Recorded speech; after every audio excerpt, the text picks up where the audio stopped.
As we think about tuning a mapper, let's trace through the path of data through MapReduce.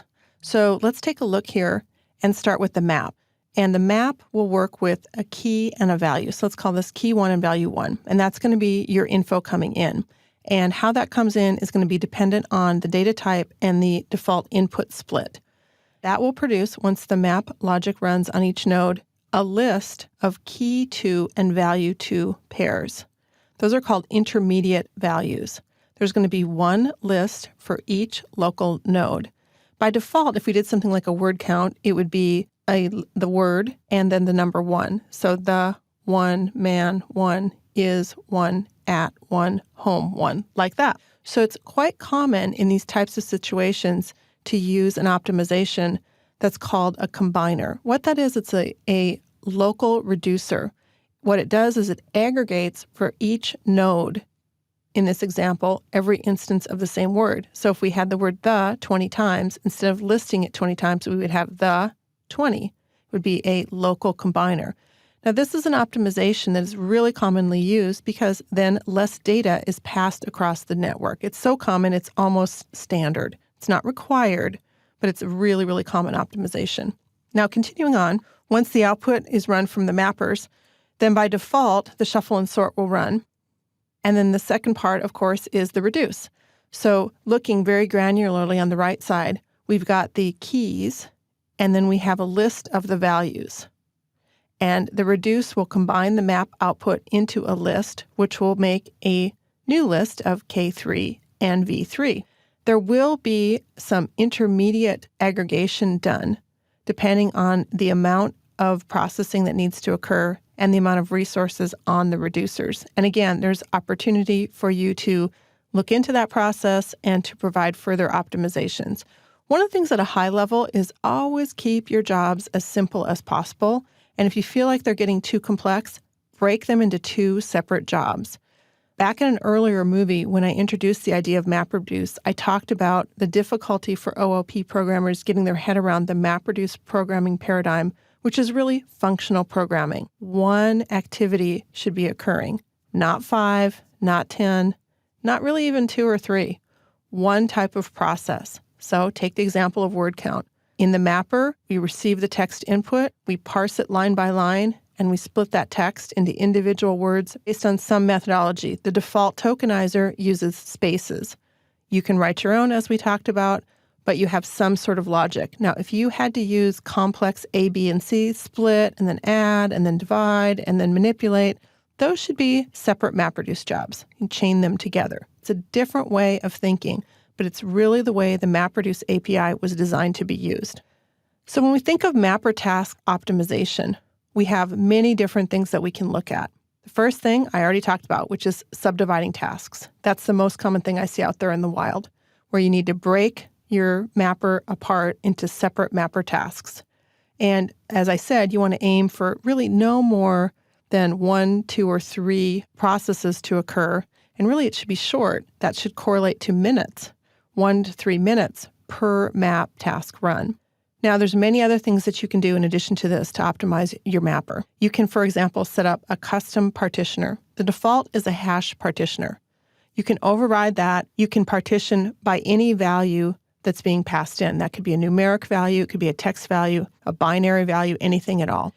Another optimization method is to reduce the amount of data. You can include logic in your mapper to skip those records that are determined to be invalid or bad.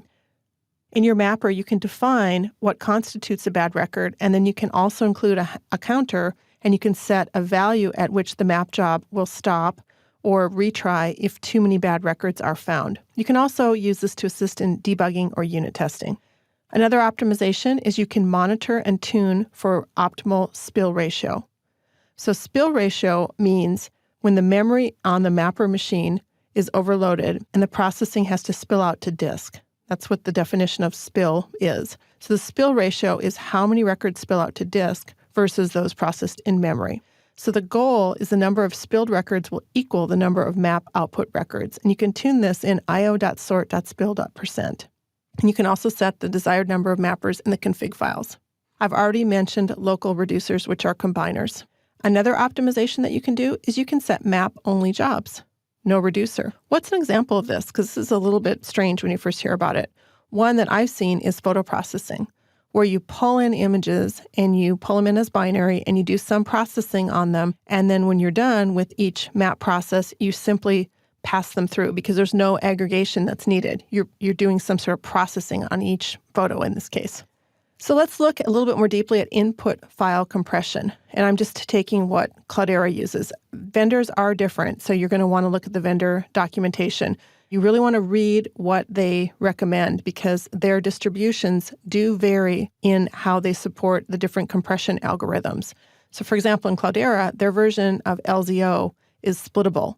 So that compression algorithm you can write a custom input split for if you want to further segment the files. You always want to use the most efficient compression for your particular vendor or distribution. And I have a little chart here on the bottom that shows from Cloudera how much you can zip, what the size is, and what the decompression size is. As we're talking about compression, I want to remind you thinking about data types in terms of mapper optimizations. You know from the code sample that we saw earlier that we need to work with writable types. So when we work with writable types in our mappers, we need to think about how the information is being compared and also sorted. Custom types are supported. So if you're not getting the performance or you're not getting the business logic out of the types that are available, you can create your own type. Now, there's quite a lot of code that you'll be writing for that, and you need to write a comparator. So an example of this would be geospatial data types. You need to test the performance of your comparator because, again, this is your logic, and you haven't had as much experience writing MapReduce code as the people from the open source community. So just, again, based on my experience, if you're writing your own type, you want to test with production levels of data the comparator function that you write. It's called a custom comparator, and often you'll also want to write a custom input split. Because if you think about it, if you have geospatial data, how is that going to be split? It'll be split by default as if it's numeric data, and that might not make good business sense, particularly if you've got clumps of data in different geographic regions. Let's say you're a U.S. company and you do most of your business in New York and California.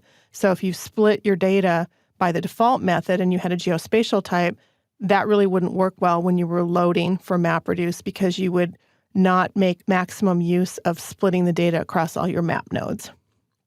You can also write a custom partitioner. Another tip I'm going to give you around data types is you only want to use the text type when you're using text data because there is a slight performance difference between text and the numeric types. And this comes out of recommendation from Cloudera. They see out in the wild that OOP developers tend to default to the text type even when they really should be using a numeric type.